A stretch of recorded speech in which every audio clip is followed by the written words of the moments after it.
आज शनिवार का दिन है, जिस दिन अपन इस दरिद्रता से मिलने के लिए पीपल के पेड़ के नीचे आए हैं। हिंदू धर्म में ये दिन पीपल के वृक्ष के लिए पूजनीय होगा। जो भी शनिवार के दिन पीपल के वृक्ष की पूजन करेगा, दूध चढ़ाएगा या मिष्ठान का भोग लगाएगा, लक्ष्मी और नारायण उसके घर में प्रवेश कर जाएगा। लक्ष्मी और नारायण उसके घर में प्रवेश करेगा। पुराण की कथा कह रही है कि दुनिया के सारे तीर्थ नहीं जा सकते, पृथ्वी की सारी नदियों में स्नान नहीं कर सकते, पवित्र नदियों में आप स्नान नहीं कर सकते, या किसी भी तीर्थ में जाकर एक रात्रि भी विश्राम नहीं कर सकते, या हमने जिंदगी में कोई दान करा ना करा, कोई पुण्य करा ना करा, कोई सत्कर्म करा ना करा, कोई शास्त्र पढ़ा ना पढ़ा, कोई शास्त्र सुना ना सुना, उसके बाद भी शिव महापुराण की कथा कहती है कि एक दिन में अगर मात्र एक बार भी आप शंकर के शिवालय में प्रवेश कर गए या मंदिर में प्रवेश कर गए तो सारे तीर्थ, सारी नदियां, सारे सरोवर, सारी बावड़ी, सारे तालाब, सारे कुंड के स्नान का पुण्य, दान का पुण्य प्राप्त हो जाता है, केवल शिव तत्व को प्राप्त कर लेने। शिव महापुराण की कथा कह रही है कि घर में जो दिया होता है वो दीपक भी कोई साधारण नहीं होता, उस दीपक की भी महत्वता है, उस दीपक का भी वर्णन है। महाराज एक बात और बहुत अच्छे से सुनिएगा, शायद आपकी जिंदगी को सवार हो, शायद आपके जीवन को सवार हो। मेरी जीजियों, मेरे जीजाओं, मेरी बेटियों, बेटाओं, कभी मौका लगे, शंकर भगवान के शिवलिंग के पास में आप बैठे हैं। यहां तक शास्त्र कहता है कि घर में अगर किसी को बहुत तेज बुखार आ गया है, बहुत तेज बुखार, और बच्चा उस बुखार में तप रहा है, बहुत तप रहा है, महाराज तुम जिस दिए में भगवान की आरती उतारते हो, जिस दिए से तुम भगवान की पूजन करते हो, कभी मौका लगे और आप पूजन करने के लिए गए,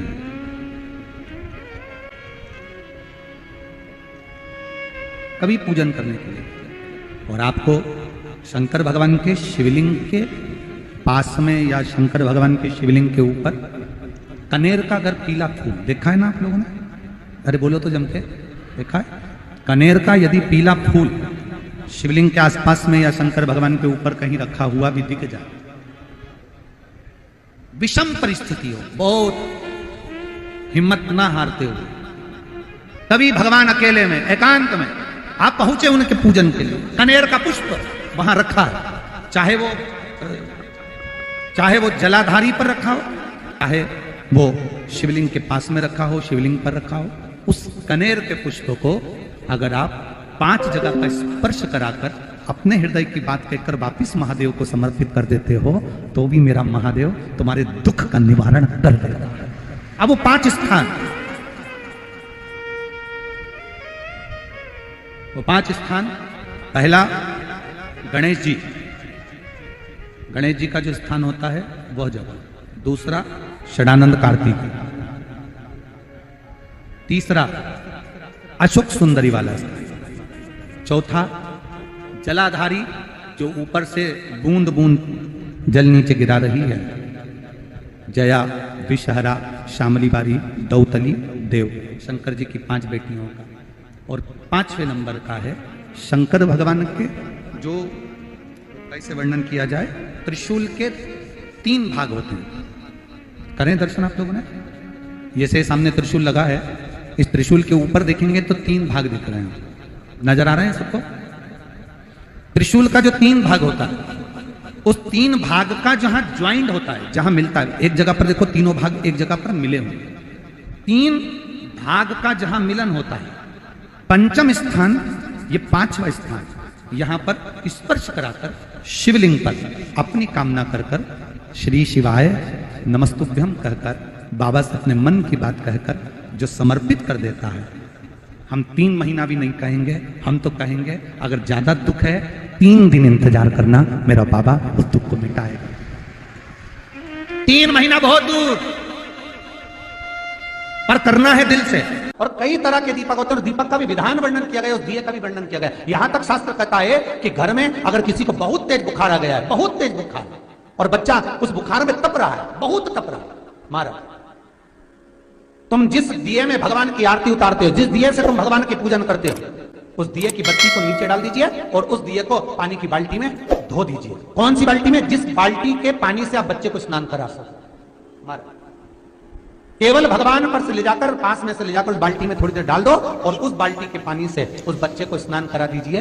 15 से 20 मिनट, आधा घंटा लगेगा बच्चे का। बड़ी बेचैन दिख रही हो तुम, क्या बात है?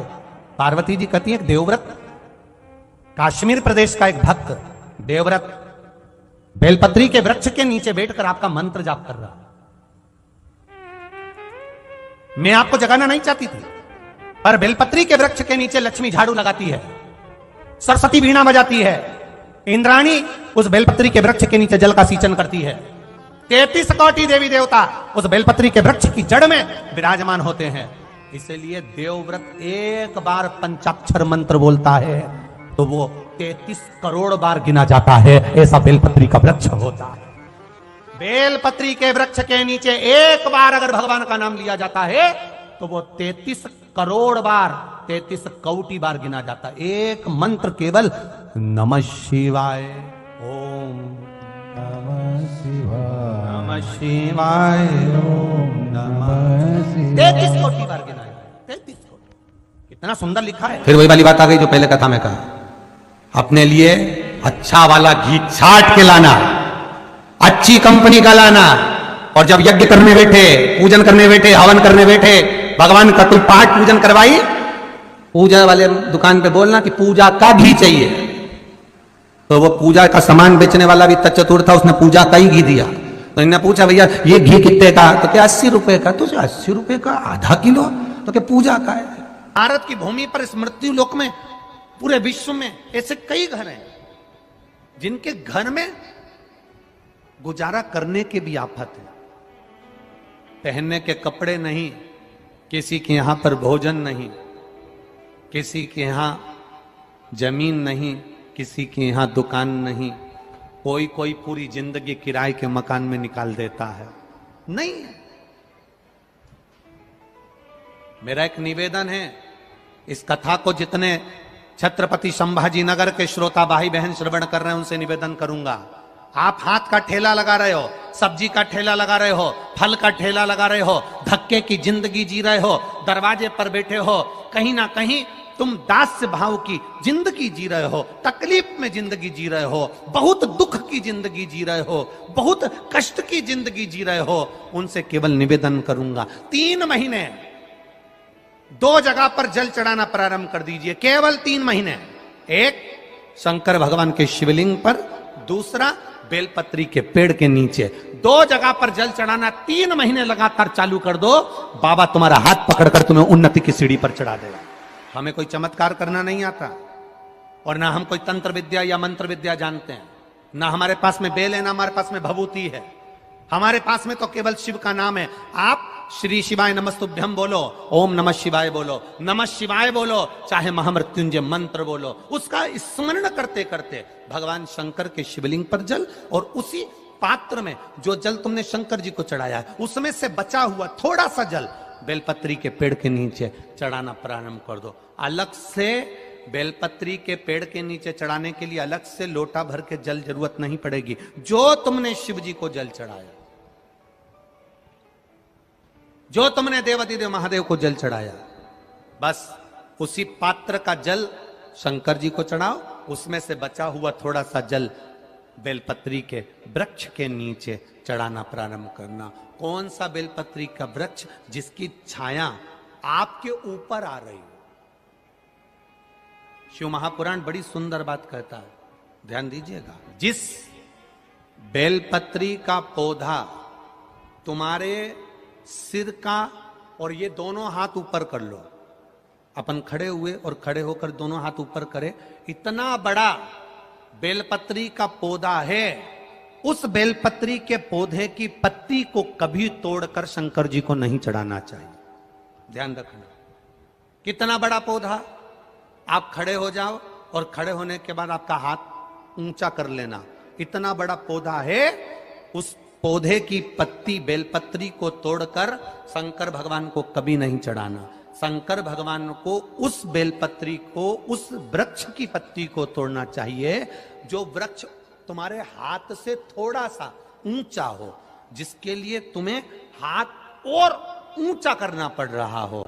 जैसे एक बच्चा अपनी मां की गोद में बैठने के लिए दोनों हाथों से उचकता है, आवाज लगाता है, उचकता है, आवाज लगाता है, हाथ ऊपर करता है, तो मां उस बच्चे को गोदी में ले लेती है। उसी तरह उस बेलपत्री के वृक्ष की पत्ती तोड़ना चाहिए जिसने थोड़ी उन्नति कर ली हो, जो थोड़ा ऊंचा हो गया हो।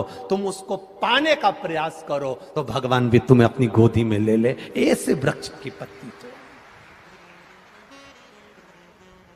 अब तुम छोटा सा पौधा, बिल्कुल जरा सा पौधा, उसी की पत्ती तोड़कर महादेव को चढ़ाओगे, ये श्रेष्ठता नहीं। यदि बेलपत्री का पेड़ आपके यहाँ है और मान लो कई लोग बेलपत्री गमले में लगाते हैं या छत के ऊपर लगा देते हैं, बेलपत्री का वृक्ष जो होना चाहिए वो घर के ठीक पीछे के भाग में, पीछे के भाग। या बेलपत्री का वृक्ष अगर पीछे नहीं है तो आप अपने घर से जब बाहर निकलते हैं तो राइट हैंड की ओर बेलपत्री का वृक्ष होना चाहिए। आप जब घर से प्रवेश कर रहे हैं, बाहर की ओर निकल, वो सुख का अनुभव करा।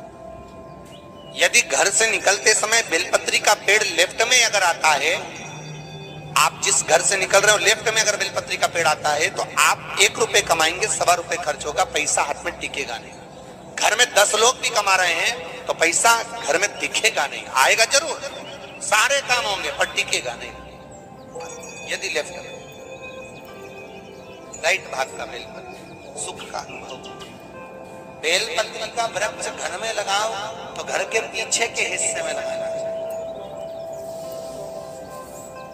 और ऐसी जगह नहीं लगाना कि जहां पर बेलपत्र में गंदा पानी जाए या कोई गंदी वस्तु उसके नीचे पड़े। 33 करोड़ देवी देवता बेलपत्री के पेड़ के नीचे सोमवार के दिन, कोई रविवार के दिन, कोई मंगलवार, कोई बुधवार, कोई गुरुवार, कोई शुक्रवार, कोई शनिवार के दिन बेलपत्री के नीचे आकर 33 करोड़ देवी देवता हो तप करते हैं, साधना करते हैं। बेलपत्री के पेड़ का बड़ा प्रमाण है। एक बेलपत्री ऐसी होती है जो कि शंकर पर अगर चढ़ी हुई है तो वापिस उतार कर धोकर फिर शिव को चढ़ा सकते। किसी व्यक्ति से कोई काम करवाना है, वो काम नहीं कर रहा, कोई फाइल आगे नहीं बढ़ रही है, कोई कार्य अटक रहा है, या फिर कहीं रुपया पैसा अटक गया हो, नहीं निकल रहा हो, तो एक जल के पात्र में जल भरकर 5 बेलपत्री शिव जी को समर्पित कर कुंदकेश्वर महादेव का नाम लेकर एक सफेद पुष्प बेलपत्री के ऊपर जो शिव जी को चढ़ाई है उस पर समर्पित कर जल जो लेकर गए हो, अपनी उस कामना को कर कि मेरा ये कार्य अटक रहा है, ये कार्य नहीं हो रहा, कुंदकेश्वर महादेव का नाम लेकर धीरे धीरे जल की धार चढ़ाइए। और एक बात हमेशा याद रखना, फिर निवेदन कर रहे हैं, अच्छे से समझ लेना, शंकर जी पर जब जल चढ़ता है, शिव जी का जब अभिषेक होता है, शंकर जी पर जब जल चढ़ाया जाता है, दूध चढ़ाओ, जल चढ़ाओ, कुछ भी चढ़ाओ, पर एक बात का स्मरण अपने जीवन में होना कि इतने ऊपर से मत चढ़ाना कि जल चढ़े और छींटे आपके ऊपर आए। बहुत ध्यान दीजिएगा। हाँ, तो यहां तक वर्णन करा गया है कि शंकर जी का जल चढ़ा हुआ जहां से बहकर जाता है ना, उसको लांगा तक नहीं जाता। यहाँ लांगते हैं क्या? नहीं ना, परिक्रमा भी करेंगे तो वहीं से लौट कर वापिस उधर जाएंगे। शिव जी का जहां से जल बहकर जा रहा हो, चढ़ा हुआ जल जहां से बहकर जा रहा हो, उसको लांगा तक नहीं जाता। और कई लोग बड़े बड़े आनंद में शंकर जी पे इतनी ऊपर से जल चढ़ाएंगे तो वो छींटे पूरे अपने ऊपर आना चाहिए, शरीर पर आना चाहिए। नहीं नहीं, उसका दोष है महाराज, उसका दोष है। आप भगवान को अगर जल चढ़ाओ, दूध चढ़ाओ, तो मान लो अगर जैसे एक सरल भाषा में समझ लो और अच्छे से, कि जैसे ये शिवलिंग है, शंकर जी का ये शिवलिंग है। और आप जल चढ़ा रहे हो तो इतनी ऊपर से छोड़ोगे तो पानी का छींटा तो अपने ऊपर आएगा, पर वही जल, वही दूध, वही सामग्री आप शिवलिंग से थोड़ी सी दूरी बनाकर अगर आप समर्पित करेंगे तो बाबा उसको स्वीकार भी करता है और आनंद की अनुभूति भी होती है, कार्य में सिद्धता भी आती है, कार्य में उसकी सिद्धता भी।